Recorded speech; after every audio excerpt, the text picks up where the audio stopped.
Hey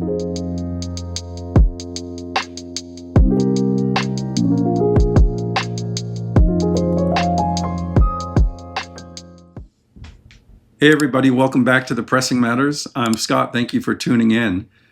Today I'm going to be going over a subject that I've already talked about once on the channel, but things were different. I had a completely different system and it was a shootout. But today I have another pressing, which I think a lot of people are going to be interested in, and that is the Decca Pure Analogue of works of Varese by Zubin Mehta and the Los Angeles Philharmonic. A legendary recording in the Decca catalog.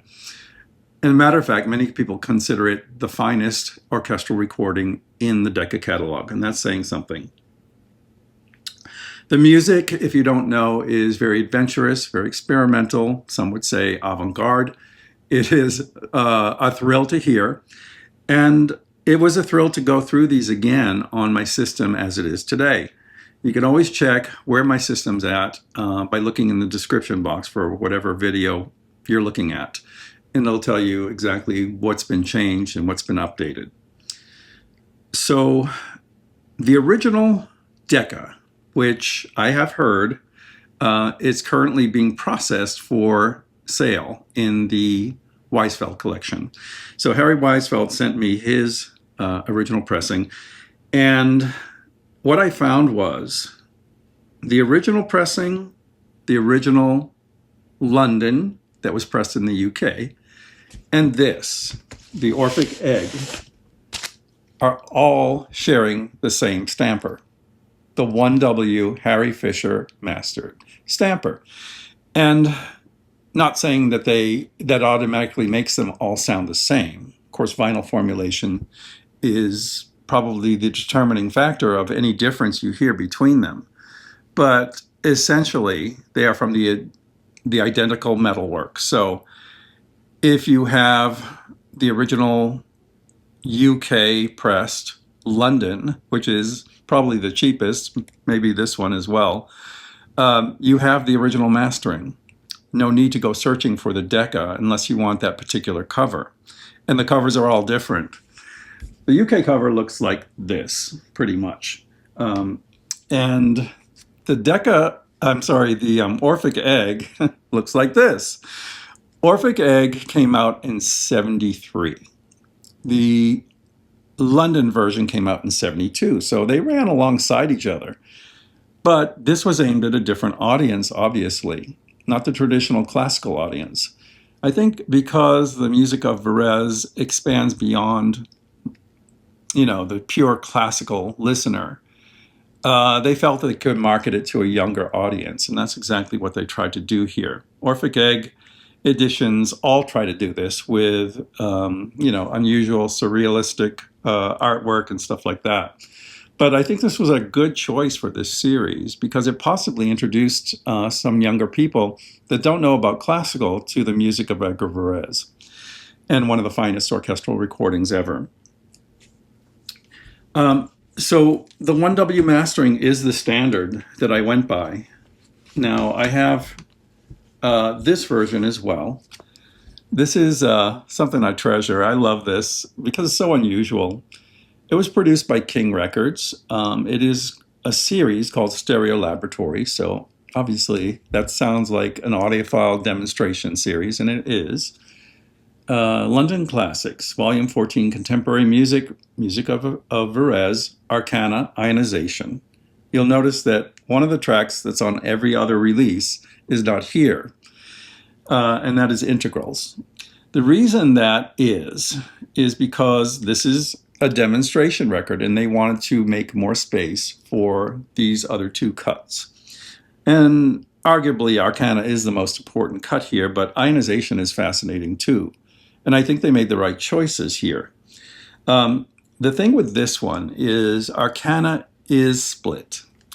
And an 18-minute work that is meant to be heard continuous, just like today's 45 debate, it doesn't really work for classical music. And although there was an increase in sound quality with this, this is one of the most vivid, visceral high impact versions that you can hear of Arcana and ionization, Arcana split into two. So the second side has part 2 of Arcana and the 5 or 6 minute ionization. Still, if you ever see it, it's a fascinating way to hear these works. And I loved listening to it, and I love having it in my collection.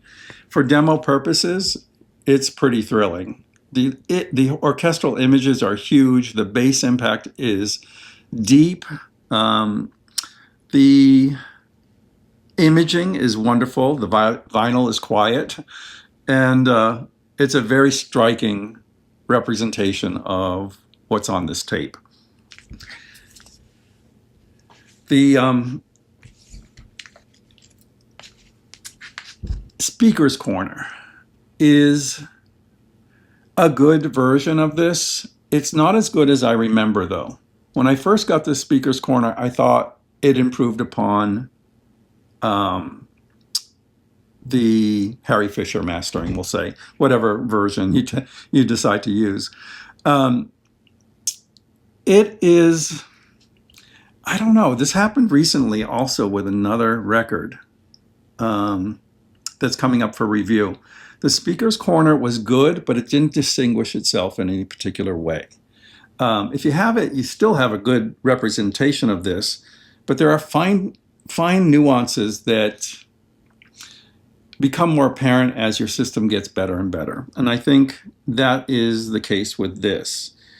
It seemed to be a little brighter, a little sharper. Bass impact was good.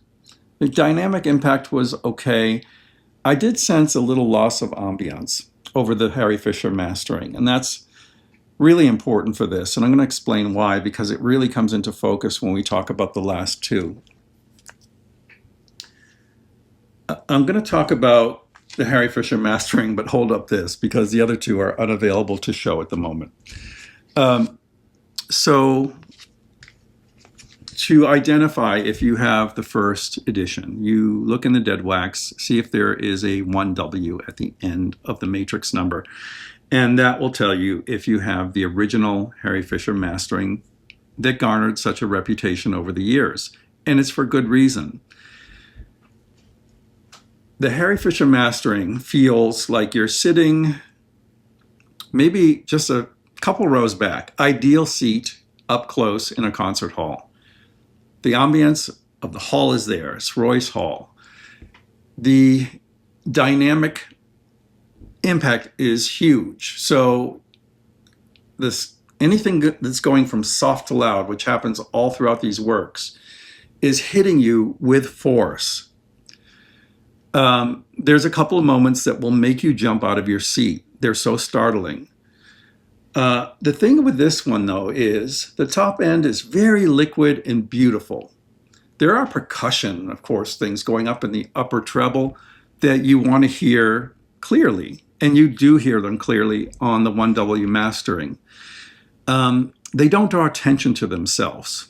And this kind of is going to tie into this and their prior Rite of Spring as well, which I reviewed. The sense of mystery and ambiance is there on the 1W mastering.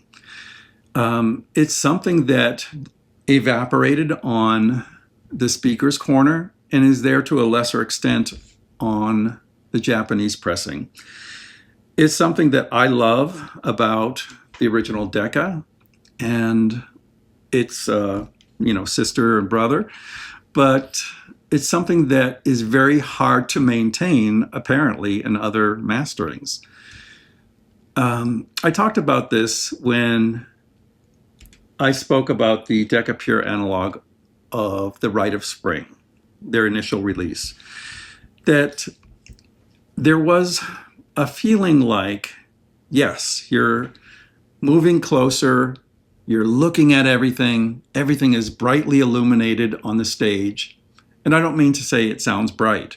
I mean, you can see everything or hear everything. You could hear a pin drop because the resolution of what they're doing over at Emil Berliner Studios is so amazing that it reveals everything on the tape.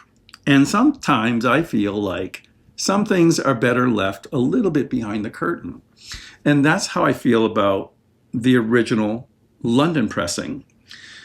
When you move to this, it's the same feeling I got with The Rite of Spring, is that it's so vivid, it's so clear, it's so defined, it's so revealing.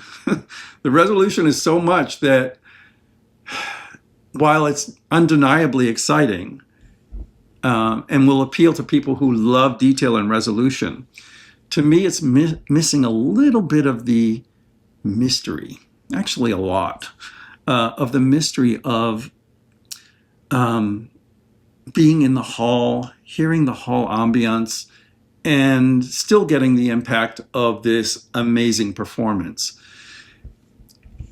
It's something that is not right or wrong, but I feel like if you have similar taste to me and you tend to like atmospheric productions, you'll probably prefer the 1W mastering in any of these versions.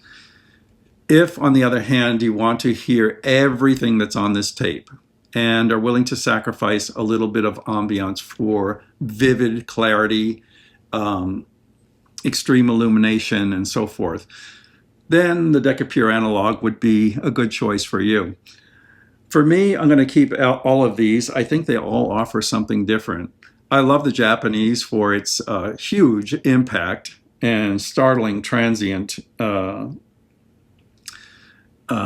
shifts. It's unlike any of the other ones here, and the other ones do that really well also. So that's saying something for expanding Arcana over two sides. But for me, my heart stays with the original 1W mastering. It was legendary for a reason, and that reason is a balance of warmth, ambiance, and just enough detail to startle you, but not to flood you with information. And I think that's the difference that I heard. I go into this in a little more depth in the article I wrote for Audiophilia. And I suggest you watch that as an alternative to this or as a companion to this, because there are details that I brought in there that you might not hear in this video. But those are my thoughts on the new Decca Pure Analogue of works by Varese, by Zubin Mehta and the Los Angeles Philharmonic. Let me know what you think about this legendary recording. And until next time, I'm Scott for the Pressing Matters. Thank you so much for watching and have a great day.